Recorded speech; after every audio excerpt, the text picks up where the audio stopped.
bienvenidos a esta segunda edición de Tech Talks que organizamos la Fundación del Tucumán y el EITI, que es la especialización en la integración de tecnologías informáticas de la Facultad de Ciencias Exactas. Les cuento esto, cómo surge, porque creo que es importante. La fundación, dentro de lo que es su misión, que es la de contribuir al desarrollo de Tucumán y de la región, tiene un eje estratégico que tiene que ver con el tema de apoyar todo lo que es la innovación en particular y la formación de lo que es capital humano. Con esta idea es que comenzamos hace más de un año, o sea, en el año 2019, a conversar con Sergio y con el claustro de la EITI para ver cómo podíamos de alguna manera sumarnos y apoyar a esto, y surgió una primera participación que era acercar a las empresas lo que era la especialización en primera instancia. Después tuve el honor de que Raúl Sade, que está entre la concurrencia, que es el gerente general de Sistelco, me convocara para que diéramos juntos la materia de gestión de empresas tecnológicas dentro de la especialización.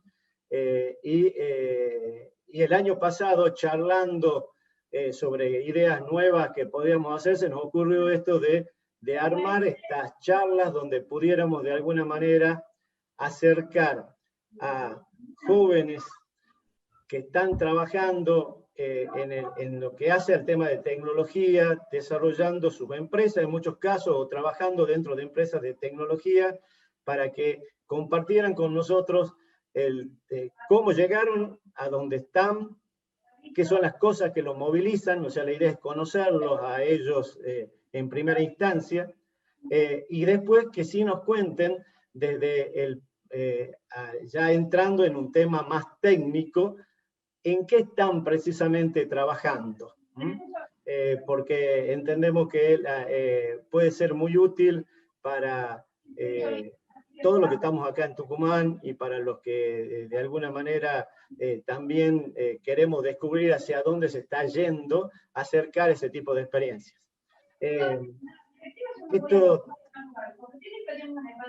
Hay alguien que está hablando ahí atrás, que no sé quién es.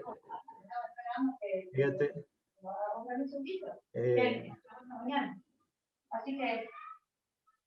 Luis, me parece que es tu señora. No. Bueno. Esto además les cuento, no me hace calor porque estoy hablando de la señora de Luis, sino que me abrigó demasiado acá adentro. Les cuento que además esto surge como algo que va más allá solamente de un tema como les decía, de lo formal, porque tengo la suerte de que Sergio, que es el director del EITI, que nos acompaña acá, es amigo mío. Hicimos el proyecto final de la carrera de Ingeniería en Electrónica juntos, y venimos compartiendo también, como algunos de los hobbies, la ingeniería, los ingenieros en la cocina, porque Sergio sabe cocinar mucho, no vamos a hablar de ese tema ahora, pero o sea, son otras de las cosas que estamos haciendo por ahí juntos. Ahora le damos la bienvenida a Luis, que realmente ha sido un gusto. Ya vamos teniendo 3 charlas con Luis para poder ir armando esto que vamos a compartir con ustedes hoy, que no quiere ser otra cosa que una charla casi de café, en la cual ustedes se suman. Las preguntas, tenemos ya preguntas que nos han hecho llegar cuando se han ido inscribiendo algunos de ustedes, que las vamos a ir haciendo a lo largo de la charla. Los otros que quieran hacer preguntas, los invito a que lo hagan por preguntas y respuestas de Zoom, para que la podamos ir siguiendo. Pero bueno, comenzamos esto que, como decimos, damos a llamar Tech Talks. Bienvenido Luis, bienvenido Sergio. Muchas gracias. Muchas gracias, Alberto, y bienvenido, Luis. Como algunos de ustedes pueden saber, Luis es egresado de acá de la Universidad Nacional de Tucumán, es ingeniero en computación. Al tiempo que egresó, como siendo muy jovencito, no sé si habrá tenido 22, 23 años, se fue a trabajar al INVAP, y que es, bueno, una empresa muy importante argentina en el sur, en Bariloche, y al poco tiempo, después, a los 2 o 3 años, se fue a estudiar en Estados Unidos, hacer una maestría, y bueno, ya se quedó allá, y actualmente está trabajando en una startup que ha creado él desde hace un año atrás, y eso también nos va a comentar hoy.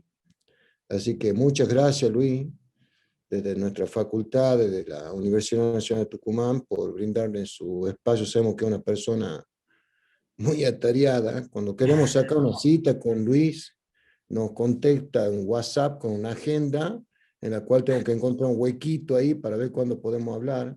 No, Así que tampoco para ya tanto. Bueno, no, muchas esta gracias. Muchas hora y gracias a cuarto, hora ustedes. y media que va a estar con nosotros, sabemos que él la tendría que tener ocupada en su propio emprendimiento. Así que le agradecemos mucho, Luis. No, siempre un gusto participar en este tipo de eventos. Bien.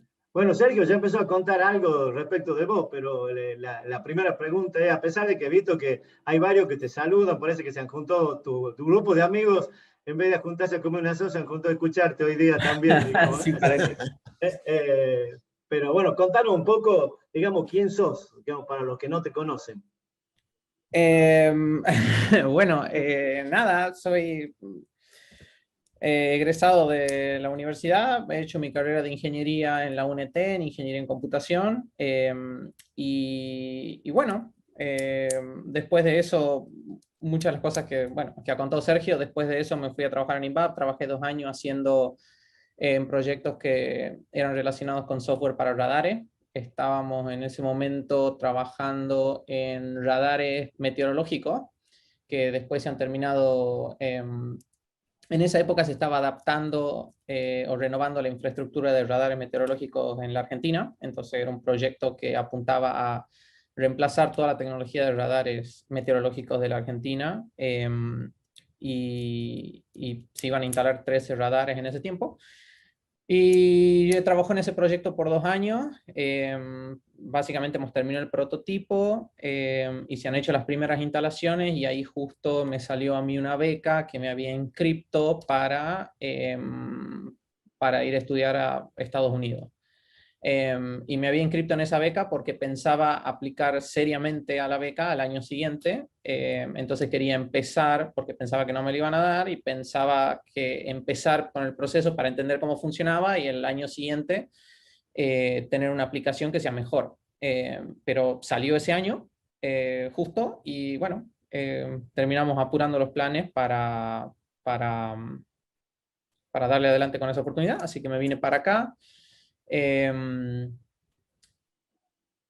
Una de las cosas que estaba muy interesante en INVAP era que eran proyectos de tecnología medianamente avanzada, entonces usaban tecnologías que no había aprendido en la universidad, pero se basaba en cosas que la base que me había dado la universidad era suficiente, entonces ha sido 2 años en donde ha sido bastante aprender el manejo de esas nuevas tecnologías y a la vez el desarrollo del producto que se estaba haciendo, así que ha sido muy interesante, 2 años de bastante aprendizaje. Y bueno, después gané la beca esta y me vine acá a Estados Unidos. El proceso de las becas, el proceso de las aplicaciones para este tipo de becas especiales es que a uno le dan la beca, pero ahí no termina el proceso, sino que tiene que ir y aplicar a varias universidades y tenés que conseguir que alguna de las universidades te acepte. Y si una de las universidades te acepta, ahí podés ir y financiado por esta beca. Así que hice eso, apliqué a varias universidades, algunas me aceptaron, otras no, terminé yendo a la que básicamente a la que me parecía que era la mejor universidad que me había aceptado. Y bueno, pasé los siguientes 2 años ¿Cuál ahí. fue su universidad, Luis? La universidad se llama University of Illinois en Urbana-Champaign, que era una de las que yo quería ir y la verdad que estoy muy contento porque además me daba hay ciertas universidades que para algunos programas de maestría te dan financiamiento de la universidad misma. Entonces, una de las razones por la que he elegido ir ahí también era porque a futuro tenía la posibilidad de renunciar a la beca que me habían dado Y porque a mí, cuando estudiaba en la Universidad de Illinois, también era ayudante de cátedra y después trabajaba en proyectos de investigación, entonces me pagaban un poquito, pero con eso era básicamente lo mismo que te pagaban en la beca.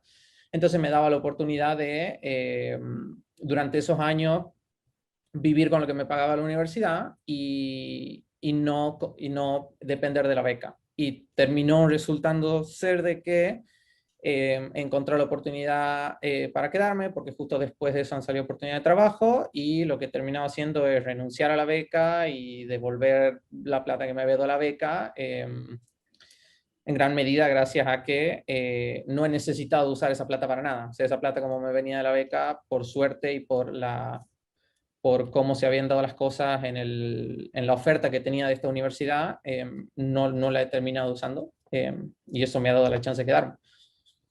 Bien. Y cuando vos cuando ya eras estudiante, ¿ya tenías la idea de irte, digamos, a trabajar a Estados Unidos, o es algo que surgió, digamos, más hacia el final después de recibirte? No, yo creo que la idea estaba desde siempre, y no era precisamente Estados Unidos, sino cualquier lugar afuera, porque quería, ¿no?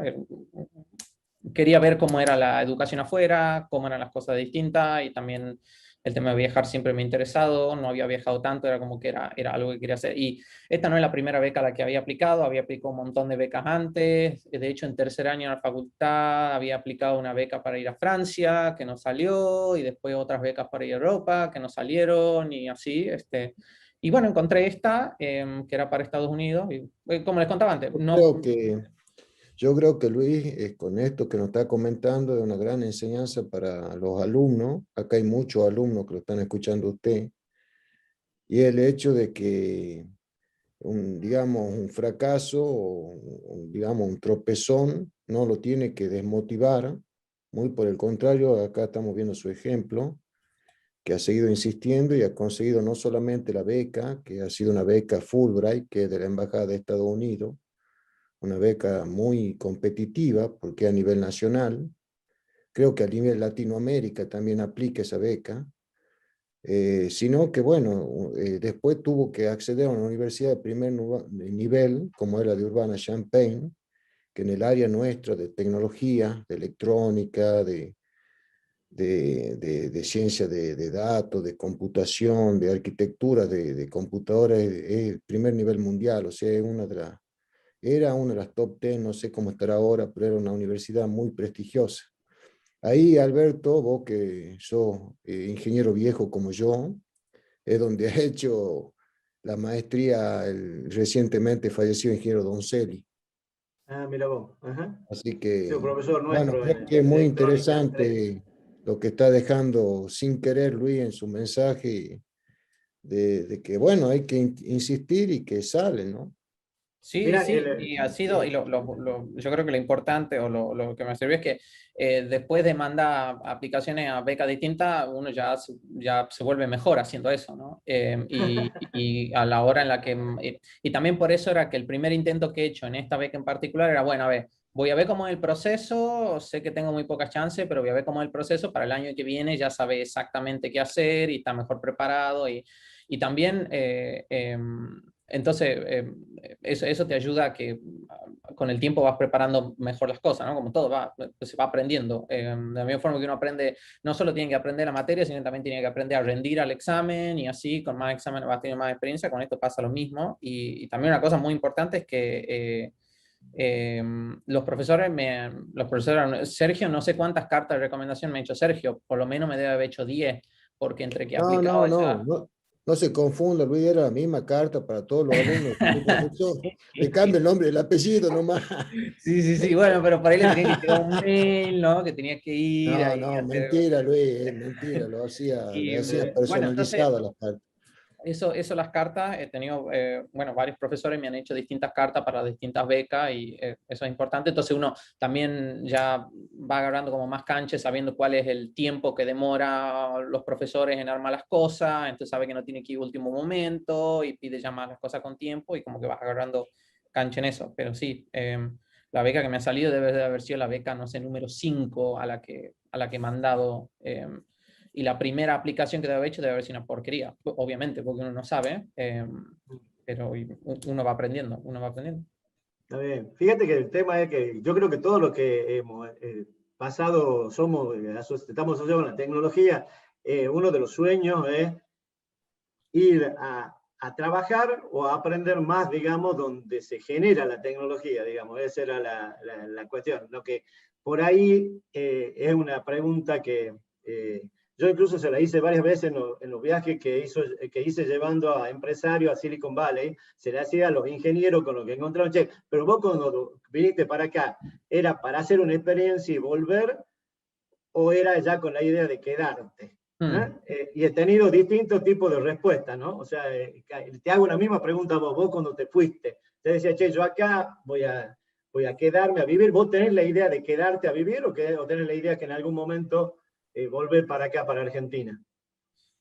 Yo creo que va cambiando. Cuando inicialmente, la verdad que no sabía, porque también está el hecho de que no sabes cómo te vas a acomodar, el hecho de estar tan lejos de tu familia y amigos y de estar en un país que las cosas se ven un poco distinto, que la cultura es un poco distinta y que no sabes. Entonces no sabes.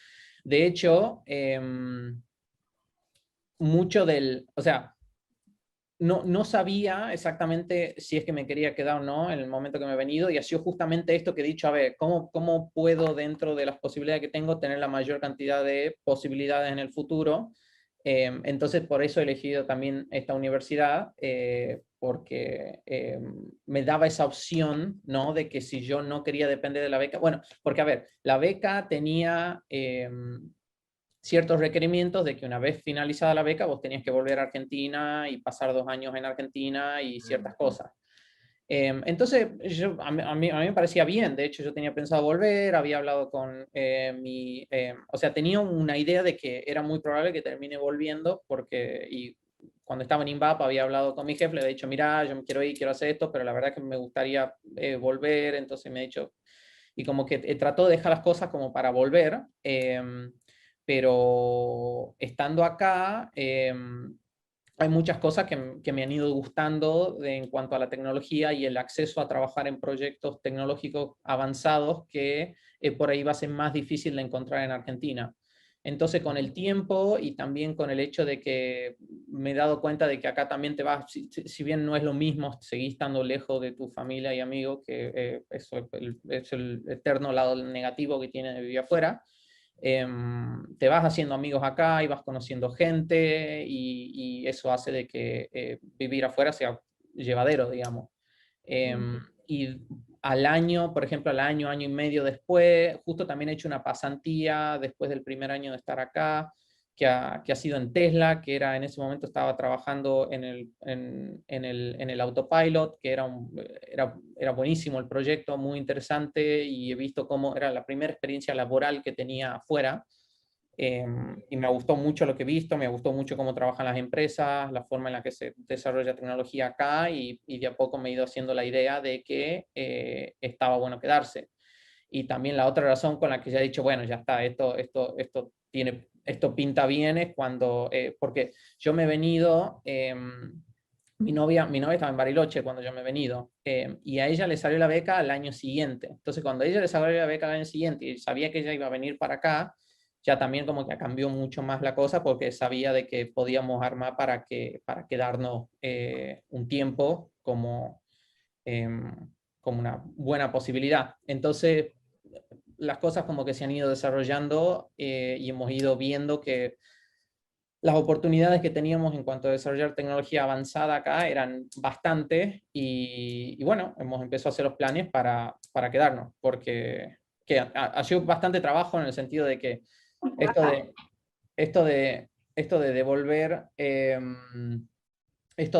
la plata de la beca y todo el proceso ha sido un proceso larguísimo, y manda cartas aquí, manda cartas allá, embajada, manda documentos, ha sido un proceso que ha llevado muchos meses, y después conseguir trabajo, sabiendo que nosotros tenemos esta visa especial, ha sido bastante trabajo también. Ha sido un proceso largo, digamos, pero nos hemos dado cuenta que valía la pena, porque queríamos por lo menos quedarnos varios años aquí trabajando en estos proyectos de tecnología. Y por ahora, la verdad, estamos contentos. No, no tenemos planes de volver por ahora, pero eso cambia. Como de un año para el otro nos hemos dado cuenta que nos queremos quedar, de un año para el otro te puedes dar cuenta que quieres volver o que quieres irte a otro lado y bueno, si tenés la posibilidad, como que buenísimo. Sí. Yo creo que si hay algo que caracteriza a estos tiempos en particular es esto, todo cambia, ¿eh? No solo las condiciones externas, sino también uno, ¿no? O sea, y de ahí pueden aparecer proyectos distintos. Porque vos de alguna manera también empezaste con el proyecto fuiste a estudiar, después empezaste a trabajar y después empezaste a armar tu empresa, digamos. ¿Cómo fue esa secuencia, digamos? Claro, sí, bueno, claro, han ido avanzando las cosas, se han ido desarrollando. Yo terminé el máster y yo me quería dedicar un poco a la parte de investigación, porque durante el máster estuve haciendo un poco de investigación y estaba viendo si hacía, porque generalmente para hacer trabajo de investigación en universidades o en instituciones o en empresas que hacen investigación, tenés que hacer un doctorado. Y yo no estaba seguro si quería dedicarle tanto tiempo al doctorado y quería ver si podía hacer investigación sin necesidad de doctorado. Y bueno, yo tenía la suerte de entrar en un laboratorio de investigación muy importante que es el de Intel, sin tener que pasar por el doctorado, directamente he entrado a trabajar ahí en proyectos de investigación, que eso está buenísimo. Estoy trabajando ahí 3 años. Y desde que he empezado a trabajar en ese proyecto de investigación, este proyecto de investigación terminó siendo la base de lo que es la tecnología de la empresa que estamos armando ahora. De hecho, yo estoy armando esto con una compañera de trabajo de Intel, que ella también, los dos terminamos renunciando a Intel para poner la empresa, pero esta tecnología que estábamos armando era la base de eso.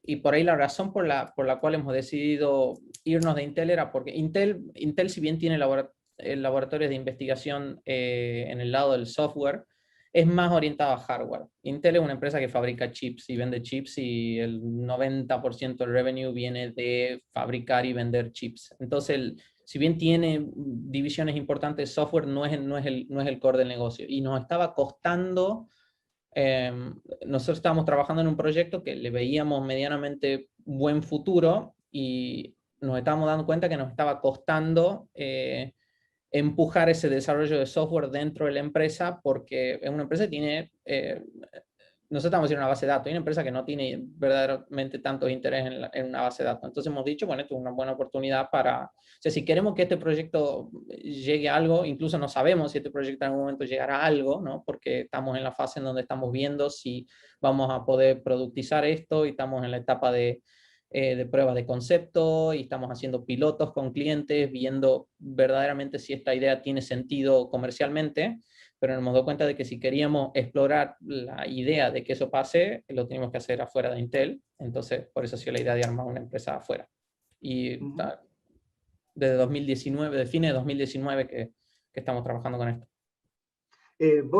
Hay gente que incluso hemos estado conociendo que está generando hoy día proyectos desde acá y que está vendiéndolo afuera, digamos. ¿Vos te imaginás que lo que estás haciendo lo podrías hacer acá, en Argentina, o qué es lo que lo ves como limitativo? No, o sea, en cuestión de desarrollo del producto en sí, sí, porque es un desarrollo de software. De hecho, yo estoy trabajando, hay parte del producto que la estamos haciendo con unos compañeros de la UNT, que ellos tienen su propia empresa de servicio de software, que es Axioma, y hay algunas de las partes del producto que nosotros se las vamos dando a ellos para que ellos la vayan haciendo. En cuanto es el desarrollo del producto, eso se puede hacer en cualquier lugar, porque, a ver, ahora la empresa somos 3 personas, cada una con una notebook y tenemos recursos en el cloud y es desarrollo de software puro. Lo que tiene la ventaja acá es mucho más fácil conseguir clientes, ¿no? Porque al ser una idea que primero, la idea, el desarrollo es basado en la noción de que el procesamiento de imágenes y videos se va a volver algo que va a estar en todos lados y que todas las empresas de acá a 5 o 10 años van a tener su departamento va a hacer algo de procesamiento de imágenes y video. Pero es una tecnología medianamente avanzada, entonces las empresas que son potenciales clientes están acá, porque son otras startups que están probando ideas a ver qué es lo que va a pasar, o son empresas un poco más establecidas que recién están armando sus departamentos para procesamiento de datos visuales. Entonces, conseguir cliente acá es mucho más fácil que en cualquier otro lugar, básicamente hoy. Y después la otra razón es que conseguir inversores es mucho más fácil aquí, porque acá hay como todas unas estructuras, el gobierno tiene sus estructuras para financiar distintas empresas, hay muchos inversionistas que ya conocen y tienen las estructuras armadas para soportar startups, entonces toda la inversión es mucho más fácil de conseguir aquí.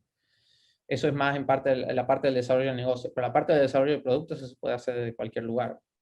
Sí. Y no ¿Sabés requiere... que eso que vos estás contando nos quedaba bastante claro, digamos, en esto que yo decía de los viajes a Silicon Valley, hemos tenido una reunión con un abogado que era especialista en el tema de asesorar a startups y nos decía esto, está muy fluido ese círculo virtuoso que es entre gobierno que facilita las cosas, inversores, los que desarrollan las startups, entonces y hay todo un ecosistema que está fluyendo y está funcionando que facilita, como decimos, todo ese proceso. Y es cierto, o sea, Claro. totalmente de acuerdo. ¿Mm? Así Eh, que, pero está bueno esto también que no sabía, digamos, o sea, que tenés parte de tu gente, digamos, estás asociado con gente que está trabajando desde acá. O sea, Sí, aprovechando las bueno, de hecho, relaciones. sí, de hecho, ellos también están trabajando remoto porque Fede, que ha sido compañero mío en la universidad, que es uno de las personas que estoy trabajando, está en Ámsterdam ahora, Ajá. y Andrés, que ellos trabajan juntos, está en Tucumán. Entonces, están en todos lados. En cuanto al desarrollo, es como que ya no hay menos barrera. Específicamente en esto, que es un producto de software puro, no tiene Claro. tanto, no tiene otros componentes que por ahí serían, no sé, o más difícil de conseguir, o tecnología que es difícil de importar y cosas así. Esto es Ujú. puramente software. Bien. ¿Y cuáles son? Mira, hay algunas preguntas. Yo lo que te voy haciendo hay algunas preguntas que incluso he ido haciendo llegar la gente, ¿no? O sea, Bien, bien. pero hay una que dice, che, ¿qué es lo que vos percibiste como diferencia principal o las claves, plantea Facundo, para dar ese salto de empleado a empresario? ¿No? O sea, qué, qué es lo que qué es lo que vos te decidió y cuáles son las cosas que te costaron, digamos, para pasar a tomar esa decisión de dejar algo seguro, que era trabajar en Intel para alargarte en tu propia empresa? Claro, sí. Ha sido, no sé si ha habido un momento, son cosas como que se van dando orgánicamente y no, o sea, si bien de chico o de más joven quería tener una empresa o en algún momento algún emprendimiento, nunca he sido muy de estar muy metido en lo que es emprendimiento en sí, porque yo sí más, a mí me gusta más la parte de ingeniería, la parte técnica, la parte del desarrollo del producto y la parte del desarrollo técnico. Y si bien cuando era más joven como que tenía más la idea de emprender, a medida que me iba haciendo, no sé, como más grande, me dejó de interesar tanto la parte del emprendimiento y me empezó a interesar más los desafíos técnicos. Y de a poco me he ido enfocando más en cosas cada vez más técnicas y eso es lo que me gusta verdaderamente. Pero entonces nunca estoy muy metido en esto de emprender, ¿no? Y de participar en eventos sobre emprender y este tipo de cosas porque no era verdaderamente lo que más me interesaba. Pero nos terminó pasando esto que nos hemos dado cuenta de que por ahí por más de que te quieras dedicar al desarrollo técnico, si verdaderamente querés que ese desarrollo técnico le sirva alguna vez a alguien y no sea un proyecto de investigación que quede en la nada, eh, tenés que buscar las vías para que eso se pueda comercializar, porque si no es filosofía pura, digamos. Entonces, si no resuelve los problemas a alguien, estás haciendo ingeniería, para eso me pongo a resolver crucigrama en mi casa. Entonces, nos hemos dado cuenta de que en realidad teníamos que, si queríamos que el proyecto vaya a algún lugar, ver cómo se le daba ¿cómo le encontramos la vuelta para que eso se comercialice? Y nos damos cuenta que me hubiese gustado que dentro de la empresa haya una vía de desarrollo clara en donde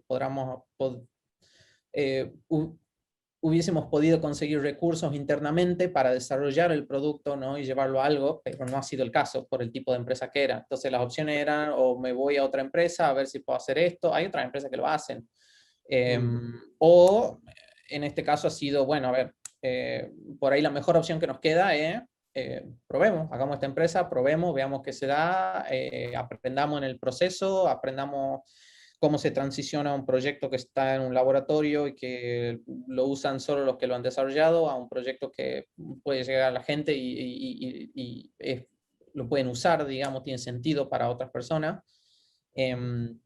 Entonces ha sido la transición más que nada por eso. Y bueno, y en el medio me tienen que poner a leer libros porque todo el desarrollo técnico, perdón, todo el desarrollo económico y comercial es un montón de trabajo también. Eso más que nada mi socia se está dedicando porque ella tenía más interés en esto de emprender y qué sé yo, y bla, bla, bla, y a ella le gusta ir y hablar con los inversores y qué sé yo. A mí no tanto, a mí me gusta más la parte del desarrollo técnico.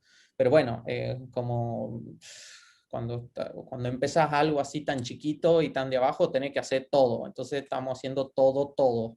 Y me tocó ponerme el libro y aprender de cómo, ¿no? Cómo se estructuran los contratos cuando vas a hablar con inversores, cómo estructurar los contratos cuando vas a hablar con los clientes, todas estas cosas que por ahí pensaba que podía zafar de tener que aprender, pero bueno, es así. Y está bueno porque se aprende un montón de cosas y que aplican, y además son cosas que también te aplican a poder desarrollar un producto mejor. Es importante estar en constante contacto con el cliente porque ahí vas viendo qué es verdaderamente lo que necesitan y por ahí vos tenés una idea de decir, voy a hacer esta partecita para este producto, va a quedar buenísima, mira qué bueno, y se la va a ir a presentar a alguien, te dice, esto no me sirve para nada, yo quiero que haga esto, porque esto es lo que me resuelve a mí el problema, y por ahí algo un poco más aburrido, pero bueno, vas y lo haces, y es muy importante eso, y eso es algo que estoy aprendiendo ahora más que nada. Está bueno. Mira, yo lo cito seguido a Marcus Dantus, que es un Shark Tank, que es un inversor importante, y él decía que siempre que cuando él va a invertir, ve tres cosas. Dice, uno, que resuelva un problema, que es lo que vos estás planteando. Segundo, que haya un equipo. Y tercero, que haya pasión por lo que se está haciendo, dice. Esas son las cosas que él evalúa para decir, voy a poner plata en este emprendimiento. Y que además, pues, porque básicamente que resuelve un problema, hasta lo motivaba, decía él, Claro. a involucrarse, digamos, porque un inversor, y este otro un consejo que daba por ahí a otra persona, decía, che, que un inversor no sea solo el que te pone plata, sino que te aporta de alguna manera algo adicional que, acompañándote en el desarrollo del negocio, digamos. Claro. Así que, digamos, cumplir el checklist, digamos, de las tres cosas que planteaba Marco Dantu para invertirte. Sí, así que, bueno, eso esperamos. Justo ahora estamos haciendo una ronda de inversión, así que estamos yendo otra vez el proceso y presentando la idea a inversores y qué sé yo. Así que, después pasa te lo mismo. propongo que nos hagas llegar algunas. Seguramente la propuesta de inversión en muchos casos está haciéndose ahora en forma virtual. En la charla anterior, Roberto Gallardo compartía el video que había mandado para una ronda de inversiones, digamos, o sea, cómo presentaba su producto. Después, si lo puede compartir, sería una cosa que por ahí podemos compartirla también, porque seguramente acá hay muchos emprendedores que una de las cosas principales que tiene que aprender un emprendedor es cómo vende lo que está haciendo, ¿no? Sí, Y a los inversores. Sí, Así y que de hecho eso se conecta un poco con lo que decía Sergio, lo de ir aprendiendo ¿no? Y el fracaso constante, porque de la misma forma que, no sé, de más chico he ido aprendiendo cómo mandar aplicaciones de beca y cómo armar las cartas y cómo pedir todo eso, con esto pasa lo mismo. Y la verdad que, a ver, pedir inversión va y son 10 personas que te dicen que no y una que te dice que sí. Entonces, y es todo así. Entonces vas a ir refinando, te dicen que no, te dicen que no, te dicen que no, te dicen que no, vas refinando hasta que uno te dice que sí. Y también lo que pasa, que me parece a mí muy, muy interesante, es que es todo, no, a diferencia de, ¿no?, un proyecto técnico en donde vos vas, probás ciertas cosas y tenés resultados más objetivos que te indican para dónde o qué tecnologías usar, acá las conclusiones que podés sacar de los no y de los sí son casi nulas, porque es muy raro, es muy difícil. O sea, no es que probamos distintas cosas y después alguien nos dice que sí, y bueno, esa es la fórmula. Después va y le presenta lo mismo con lo que te han dicho que sí y te dicen 20 veces no de nuevo. Entonces tenés que ir como que todo el tiempo refinando y armando algo y no tenés una métrica concisa y objetiva sobre cómo es la mejor forma de hacer esto. Y entonces cada vez vas aprendiendo como cositas muy chiquitas que vas incorporando y sí que es todo un proceso de aprendizaje. Pero sí, sí, es acostumbrarte a que te digan que no todo el tiempo, ¿no? Y te dicen que no, y bueno, ya está, corta ese día, te vas, te tomas una cerveza, te tranquilizas y al día siguiente a seguir dándole porque así, te tienes que acostumbrar a que te digan que no todo el tiempo. Pero bueno, lo bueno es que cuando te dicen que sí, está bastante bueno. Totalmente, es una vida distinta, es una, y ir incorporando esto que tienen como característica la cultura anglosajona, que es esa tolerancia al fracaso, digamos. O sea, yo tengo tener la capacidad de reponerse y de aprender de lo que... Sí. Otra vez en una de las charlas decía, che, vos, dice, frente a cada cosa que haces, o aprendes algo o ganas plata, digamos. Es decir, cuando fracasas, aprendiste de ese fracaso. Bueno, antes de entrar en la parte que más o menos técnica, te quiero hacer una pregunta que nos hacían llegar también acá, que decía, che, si vos pudieras resumir, ¿qué es lo que hoy a la distancia valoras más de lo que ha sido tu experiencia de estudiante? O sea, ¿qué es lo que decís, te ha dejado la facultad en todo en tu vida y en tu proceso? Sí, bueno, yo creo que los compañeros y los profesores, eso. Una por ahí de las cosas que yo siento que en la UNT nunca nos faltó nada en el sentido de en cuanto a material de enseñanza. Una de las cosas que hace mucho contraste cuando vas a estudiar afuera es la infraestructura, ¿no? Las aulas limpias, los baños limpios, el pasto cortado, los edificios bien cuidados, todo ese tipo de proyectores grandes y de buena calidad en todas las aulas, laboratorio de computadora, anfiteatro con mucha tecnología, ¿no? Es la infraestructura. Pero de ahí en más, en cuanto a conocimiento y en cuanto a la dedicación que le ponían los profesores, ha sido muy poca la diferencia, porque de hecho hay varias materias de maestría que yo he tomado en donde por ahí enseñaban cosas que yo ya había visto en la carrera de grado en la UNT. Nunca he sentido que me faltó absolutamente nada en cuanto a contenidos técnicos o académicos, estudiando afuera o trabajando afuera. Así que lo que más rescato es que, no sé, siempre he sentido que tenía profesores, profesores muy buenos, que uno por ahí no sé, yo no me doy cuenta de valorar todo esto hasta que me tocó estar afuera y ver cómo eran las cosas un poco distintos y ver lo suficiente como para encontrar factores comunes, pero la calidad de la enseñanza en la UNT me pareció muy buena. Nunca me faltó nada afuera. Entonces, de lo que me llevo de eso es las amistades que he hecho durante la carrera, porque son amigos con los que sigo hablando, sigo teniendo muy buena relación. Tengo varios amigos que han resultado de eso, de los grupos de estudio, de estar acá, de pasar 5 años, muchas horas dentro de la universidad y las relaciones con los profesores, porque hemos tenido profesores muy buenos y que dentro de las limitaciones que no eran para nada culpa de ellos, sino que eran limitaciones de la infraestructura que había, ¿no? O de las limitaciones de la estructura de la universidad. Han hecho cosas, los profesores han hecho cosas muy buenas que te das cuenta mucho después. Te das cuenta mucho después de todo el trabajo y el esfuerzo que me han ido poniendo.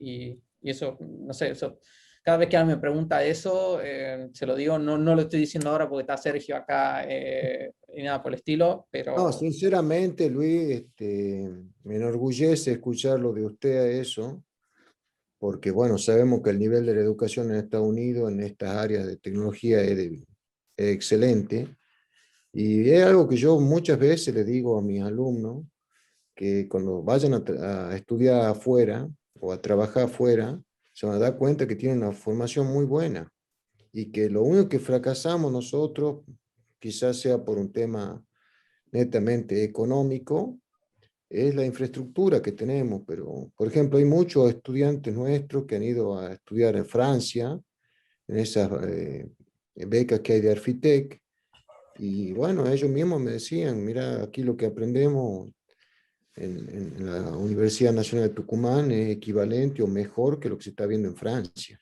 De hecho, en Francia, nuestros alumnos se iban en cuarto año y volvían de allá con un máster en un año. O sea, es porque ellos tienen un sistema que es de acuerdo al Pacto de Bolonia, que es diferente al nuestro, así que un ingeniero nuestro equivalía casi como a un máster de Europa. Así que le agradezco mucho sus palabras y sus conceptos, y bueno, la verdad que me satisface mucho escucharlo de alguien que realmente está allá en Estados Unidos, digamos, en el tope de la ola, ¿no?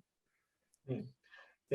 Luis, ¿te parece que pasemos a la presentación que tenías preparada para contar sobre qué estás trabajando? Sí, cuando quieran, cuando quieran. Ahí ya estás habilitado para compartir. A ver. No hay vez que no haya problemas haciendo esto. A ver. Si no la tengo yo como plan B, la tengo yo también por cualquier caso. Bien. A ver, veamos si esto anda.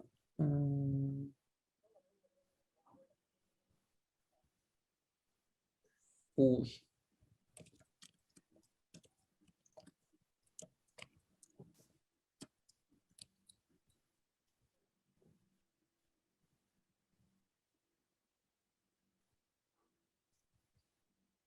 A ver, ahí va, a ver.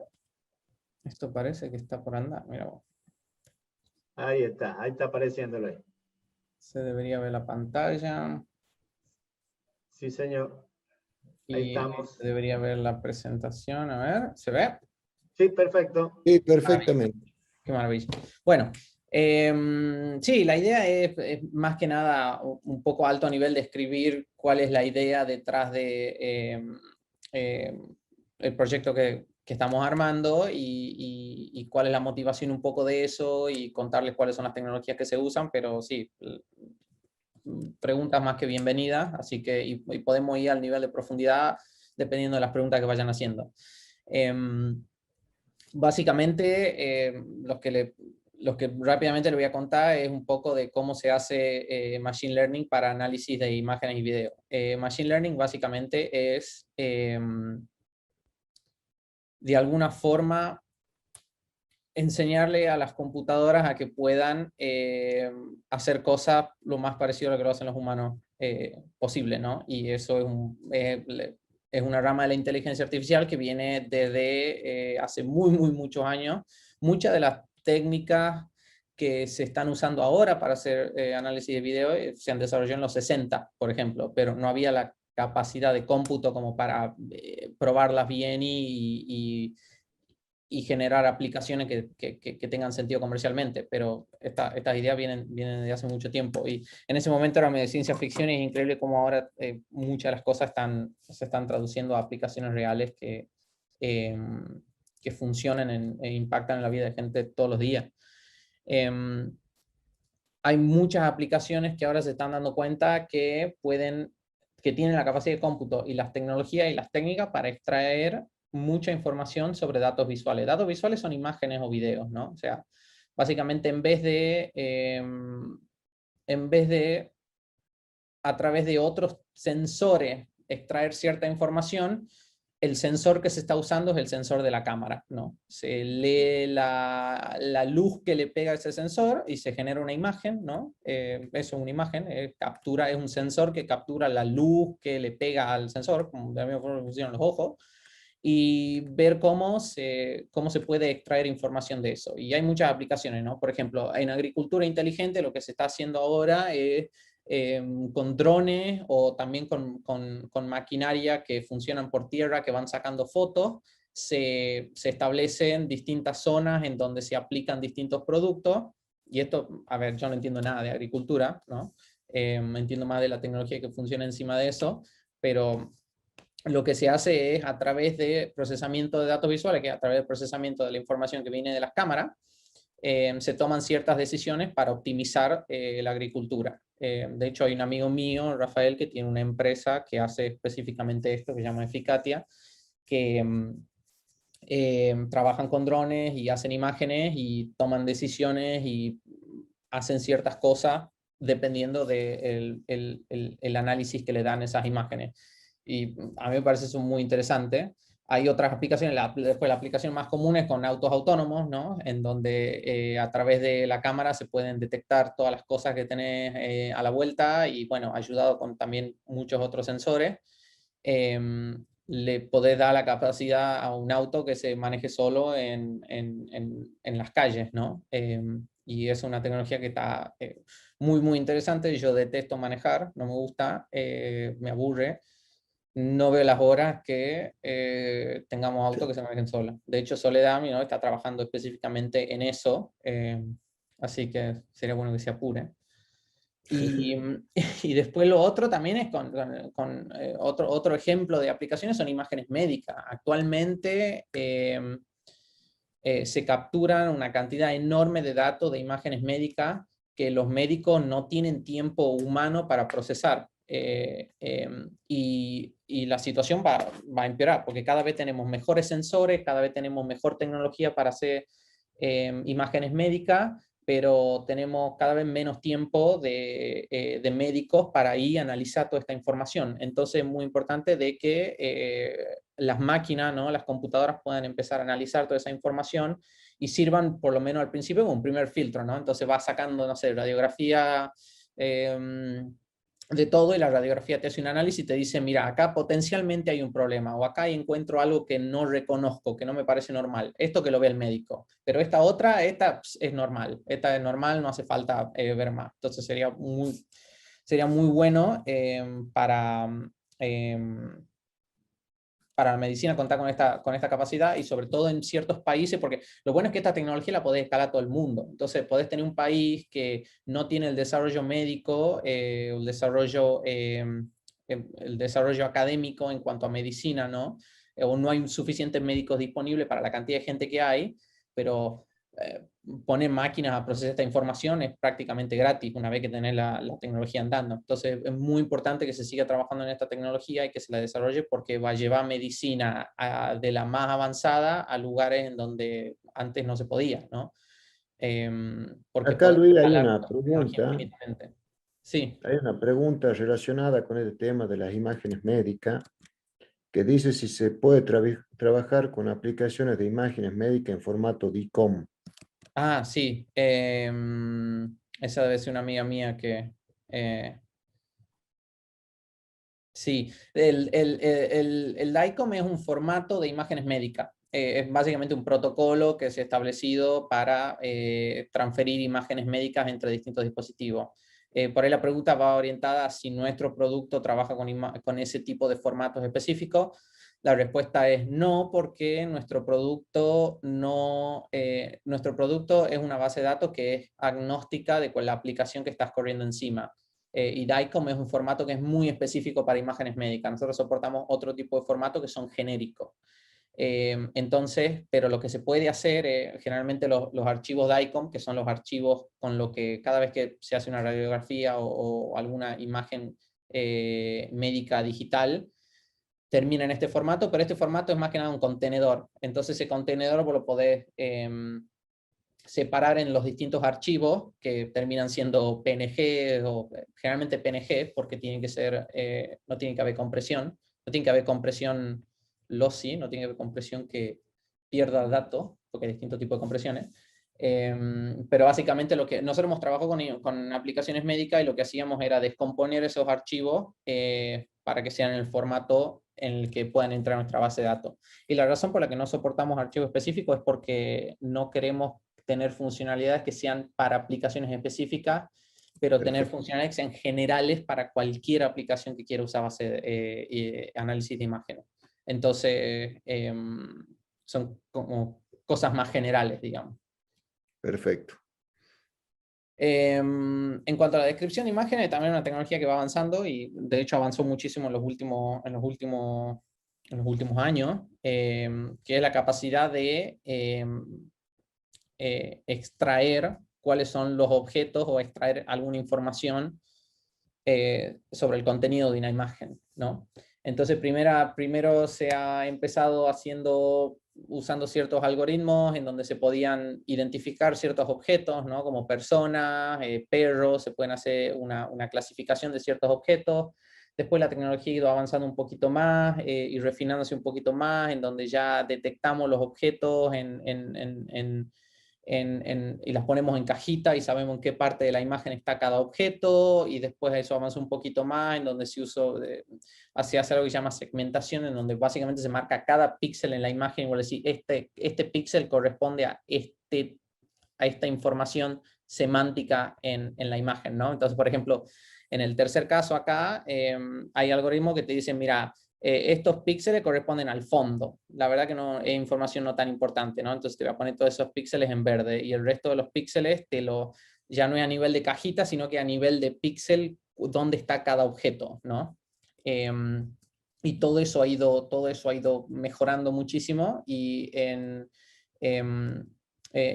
ya el entendimiento, los algoritmos que hay actualmente para distinguir objetos principalmente dentro de las imágenes o de los videos es bastante avanzado. Si bien no estamos ni cerca de tener la capacidad que tiene un humano para reconocer objetos, hay ciertas tareas en donde ya estamos incluso un poquito mejor que el humano, ¿no? En tareas muy básicas, ¿no? Como simplemente reconocer un objeto en una imagen. Hay ciertas tareas en donde las redes neuronales están siendo mejores que los humanos reconociendo esos objetos, ¿no? Pero son tareas muy específicas y muy chiquitas y no tan generales, entonces de a poco se va generalizando esto más para cubrir más aplicaciones, ¿no? El otro elemento es que la cantidad de datos visuales que se van generando está aumentando exponencialmente. Esto quiere decir de que cada vez se genera mucha más información visual, que son imágenes y videos, y estamos llegando al punto en donde ya no hay suficiente tiempo humano para ver o analizar todo el contenido. Entonces la única que nos queda es poner máquinas a que procesen ese contenido, porque si no es información que se genera y nunca se usa, ¿no? Hay información que está diseñada para ser consumida por los humanos, ¿no? Toda la información, que es mucha, ¿no? Toda la información que está en YouTube, toda la información que está ¿no? en Netflix, esa información está diseñada para ser consumida por humanos, porque es más que nada entretenimiento, pero hay mucha información que se puede extraer de otro tipo de imágenes y video que está apuntado más a generar, ¿no? soluciones a problemas que existen actualmente, como los problemas que les contaba antes de, ¿no? agricultura, medicina, todo esto. Ahí, Luis, vemos que en esa transparencia que cada vez se están generando más y más exabytes de datos, y eso, bueno, requiere redes cada vez más rápidas. Toda esta tecnología 5G, ya se está trabajando en 6G también, al menos en la etapa de investigación. También en redes en internet, digamos, cableada, fibra óptica. Y veo que también hay que almacenar esos datos, ¿bien? Yo quería que nos contés vos qué tecnología está usando para almacenar esta cantidad de información, o van a usar qué plataforma de cloud computing. También me pregunta si han pensado, han considerado usar AWS SageMaker. Bueno, no sé, danos tu opinión sobre el tema, qué están usando, Bien. etcétera. Bien, sí, es un buen punto. O sea, el hecho de que se genere tanta información trae muchos problemas. Trae el problema de infraestructura, de la parte de cómo mover información del punto A al punto B rápido, lo suficientemente como para que tenga sentido. Y hay muchas aplicaciones que dependen de eso. Hay aplicaciones que son de tiempo real que dependen de que se mueva esa información rápidamente de un punto al otro para que sea procesada. Y a la vez también hay muchos desafíos en cuanto a cómo, cómo guardás esta información en un lugar que sea segura, redundante, que no se te pierda y que a la vez sea económicamente viable, ¿no? Y después el otro componente es que no sea increíblemente difícil manejar toda esta información a escala, ¿no? Porque, a ver, las grandes empresas de tecnología nunca van a tener un problema de infraestructura, porque ellos esas empresas son pioneras en infraestructura y vienen haciendo la nueva infraestructura que ellos van necesitando para su caso de uso. Entonces, nosotros estamos trabajando en un producto que no es un producto que se lo vamos a ir a vender a Google, ¿no? O a Amazon, porque ellos ya tienen su propia infraestructura de datos armada hace tiempo, pero porque ellos tienen muchos recursos de ingeniería para armar estas infraestructuras. Pero lo que nosotros estamos apostando es que cada vez empresas más chicas que no tienen gente capacitada para armar infraestructura de software a esta escala, va a necesitar procesar imágenes y video igual que como lo están procesando estas empresas grandes ahora mismo. Y no van a tener los medios para hacer la infraestructura. Entonces lo que nosotros estamos haciendo es diseñar esa infraestructura de manera de que empresas se puedan enfocar en la parte de procesamiento visual y no enfocar en la parte de infraestructura. O sea, solucionar el problema de la infraestructura que hay en el medio, que es muy complicado. Es muy complicado porque hay limitaciones tecnológicas actuales y necesitas básicamente lo que nosotros queremos es que cualquier empresa medianamente chica o incluso empresas grandes que no tienen equipos de infraestructura puedan usar información visual para sus aplicaciones, ¿no? Entonces, el caso más común es bueno, imágenes médicas y agricultura inteligente son dos casos, porque la gente que hace los algoritmos para mejor detectar, no sé, alguna peste en base a imágenes, es gente que se debería enfocar en hacer que esos algoritmos sean mejor y no enfocarse en cómo va a guardar toda esta información, cómo la va a mover, cómo la va a generar, ¿no? Porque son problemas distintos. Entonces lo que nosotros queremos traer es una solución a todo ese problema de infraestructura que es complicado, cosa de que la gente se pueda enfocar en las aplicaciones que sirven para su negocio.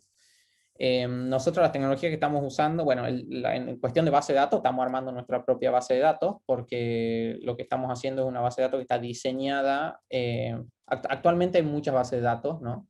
Pero esas bases de datos han sido diseñadas hace mucho tiempo y han sido diseñadas con la idea de que ahí se iban a guardar un tipo de datos que es mucho más fácil de guardar, ¿no? Que son datos de otros sensores, ¿no? Números, ese tipo de cosas. Pero ahora se están empezando a guardar imágenes y video y frames bueno, todos los cuadros de los videos pues, que por ahí se descompone y no hay una base de datos diseñada para trabajar con todo ese tipo de datos. Entonces eso es lo que estamos armando básicamente. Y de fondo usamos la tecnología del cloud que son Amazon tiene la propia que se llama S3, ¿no? Que es un Object Store que se llama, que te permite escalar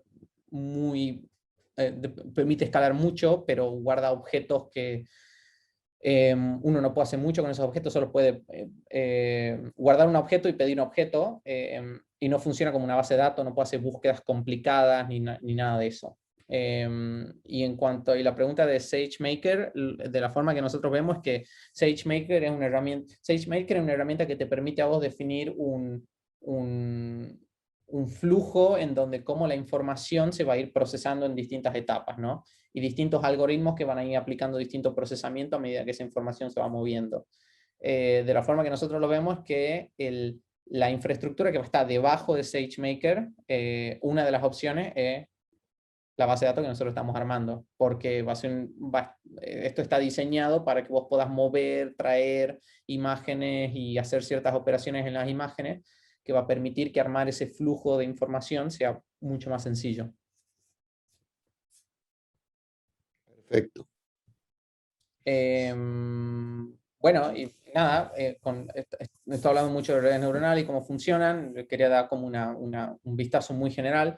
como les contaba, la base de las redes neuronales, o el marco teórico de las redes neuronales se ha hecho en los 60, y la forma en la que se veían esas redes neuronales son como estos, son simplemente un conjunto de datos de entrada, una serie de datos en el medio de la red neuronal que se van actualizando. Hay un procedimiento en la red neuronal que se llama el entrenamiento, ¿no? Se empieza con una red neuronal que no sabe nada, y básicamente la forma en la que se entrena una red neuronal es, yo le doy una imagen a la red neuronal y le digo, esto es un perro, ¿no? O usemos el ejemplo que tengo acá, ¿no? Este es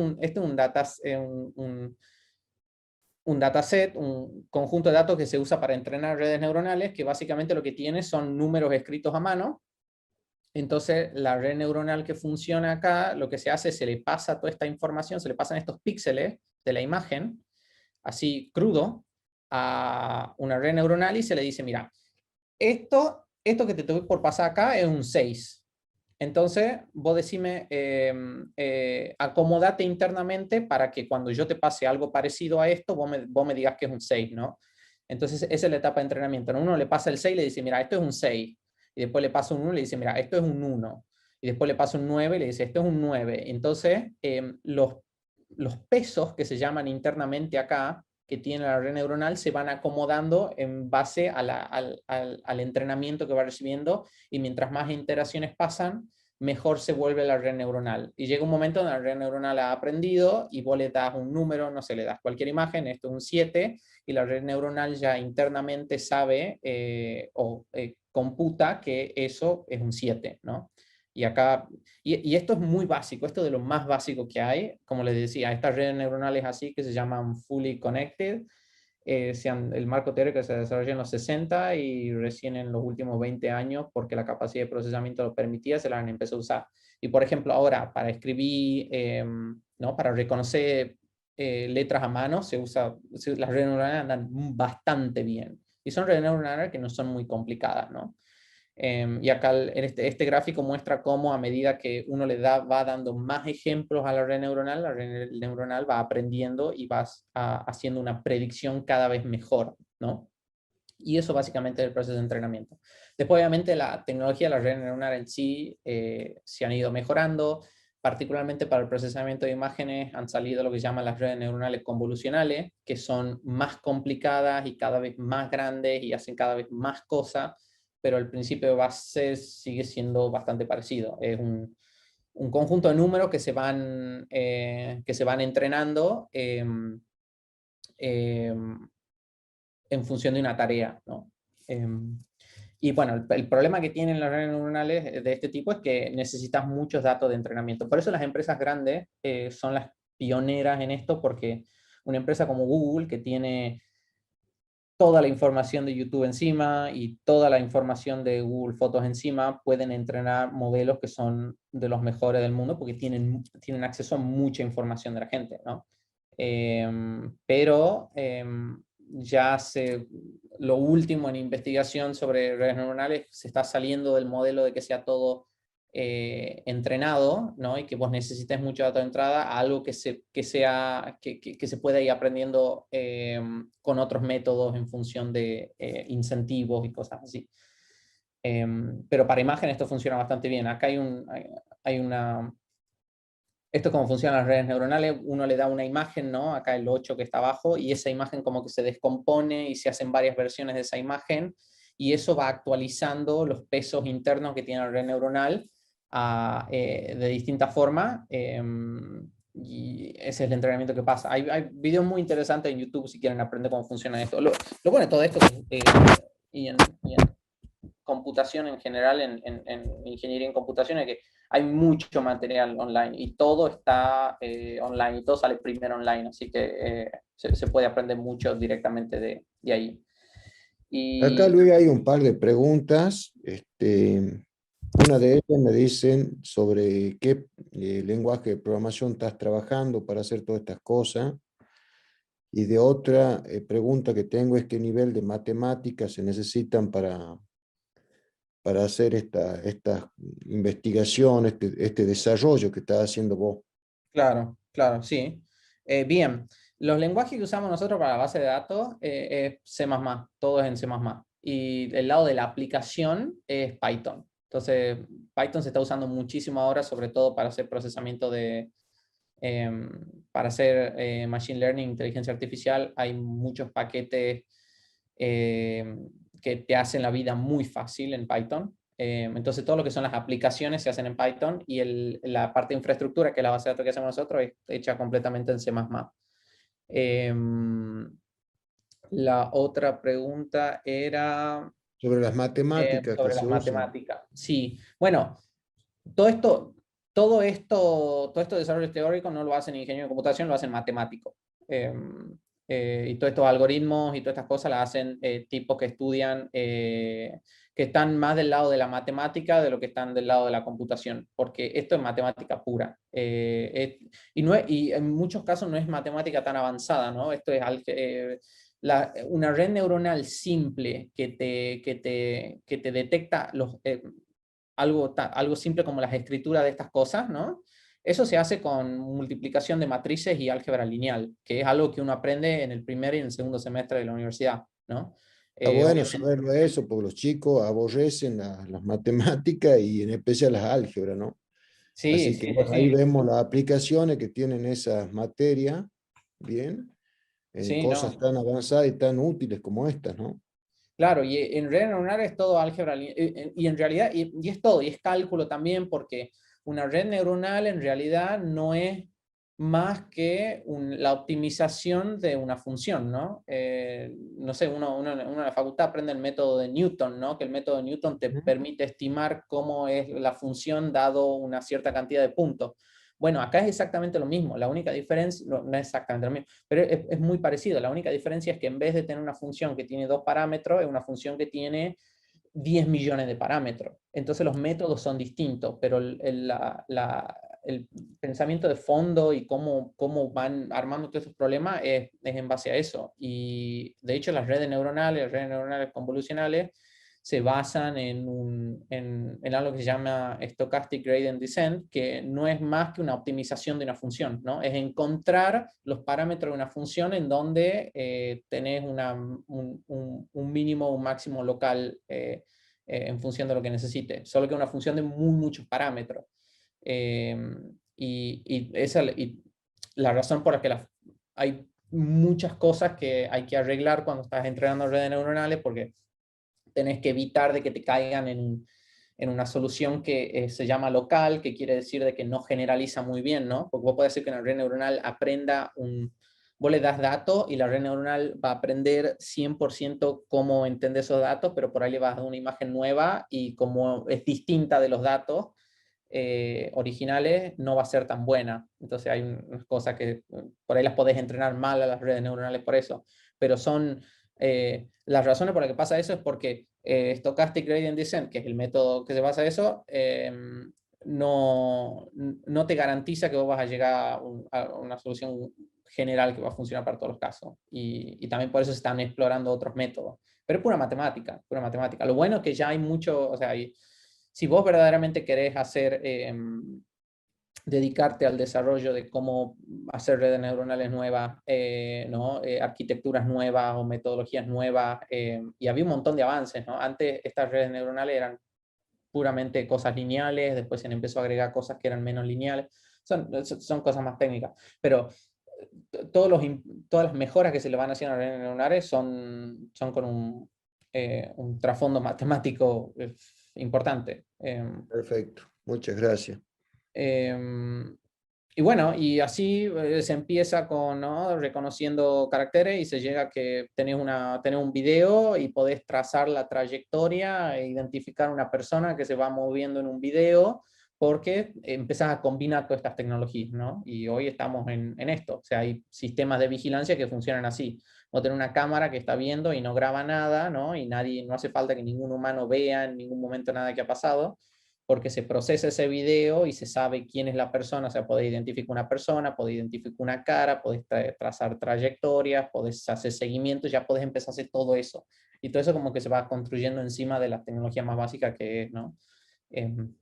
Este reconocimiento. Y esto es algo que hacemos nosotros. Nosotros, por ejemplo, tenemos aplicaciones que van traqueando y van guardando esta información en nuestra base de datos y después permite de que, por ejemplo, uno pueda venir y decir, bueno, a ver, dame solamente los frames o solamente los cuadros en el video en donde había 10 personas o más, ¿no? Entonces ya es como que de esa forma vos le permitís a alguien que no entiende de infraestructura, ¿no? Que no puede armar su propia infraestructura de datos porque es mucho trabajo y es muy difícil y es complicado y un desarrollo técnico muy grande, y alguien que no sabe mucho de procesamiento de imágenes, pero ya le empezás a dar herramientas, ¿no? Para que vos, y le permitís decir, bueno, mira, vos podés tomar decisión en base a la cantidad de gente que hay en algún momento en el video, ¿no? Entonces la persona ya no se tiene que preocupar por cómo va a generar esa información, es algo que directamente pasa a usar, ¿no?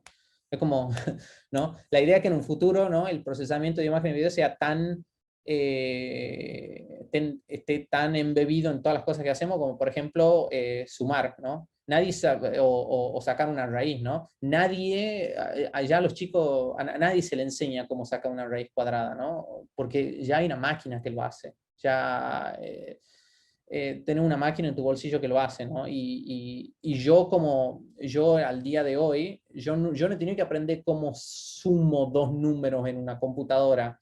A mí ya me han dado... a mí ya me han dado un lenguaje de programación y me han dicho, mira, si vos querés sumar A más B, hace C igual A más B, y yo no sé qué pasa debajo. O sea, sí sé porque lo he estudiado, pero no me importa. Y hay gente que lo puede no saber, ¿no? Porque ya uno tiene herramientas de mucho más alto nivel que le permiten concentrarse en el problema que está resolviendo en vez de concentrarse de todos los problemas técnicos que hay detrás para hacer algo. Yo nunca me he tenido que preocupar en sumar dos números, para dar un ejemplo, ¿no? Tengo una máquina que lo hace por mí. Y la idea es que la tecnología vaya avanzando y que ya uno no... hay una máquina que le diga cuántas personas ha habido entre la hora tal y la hora tal porque tiene un video andando, porque tiene una cámara capturando ese video. Entonces, se trata de eso.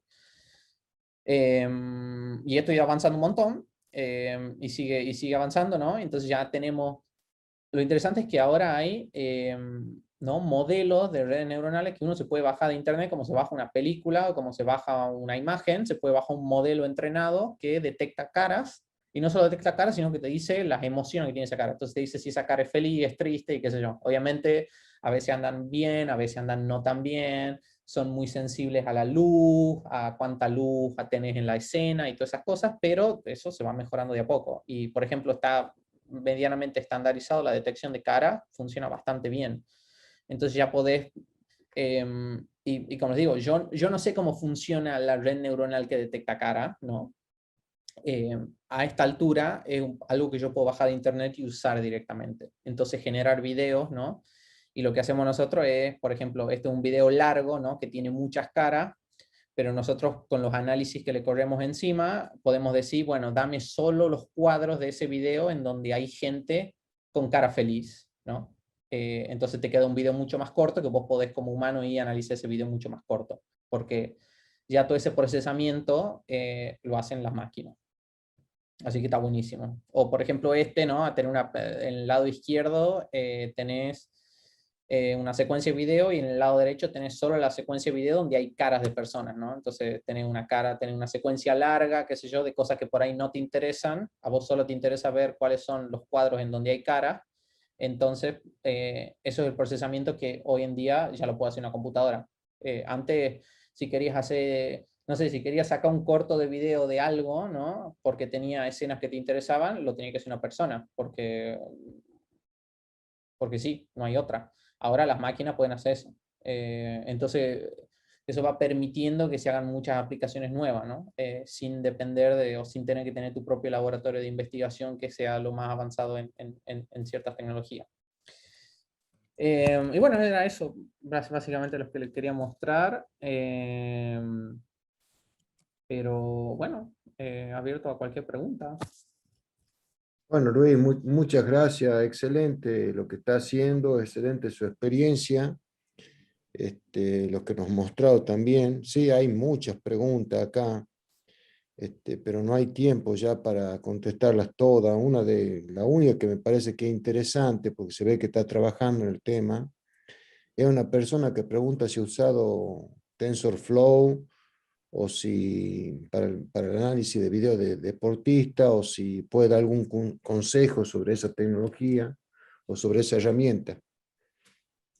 Sí, TensorFlow está bastante bueno. TensorFlow es un framework que ha sacado Google, que te permite probar distintas, te permite definir cierto flujo de procesamiento, y uno de esos flujos de procesamiento puede ser entrenar una red neuronal. Entonces vos te bajás la arquitectura que se llama de la red neuronal, y con tus datos la pones a entrenar esa red neuronal. Y esa es una de las cosas para las que se lo usa. También hay otra herramienta que nosotros usamos más que se llama PyTorch, que es la misma idea, solo que en vez de, no ha salido de Google, ha salido de Facebook, y están las dos, esas son como las más usadas.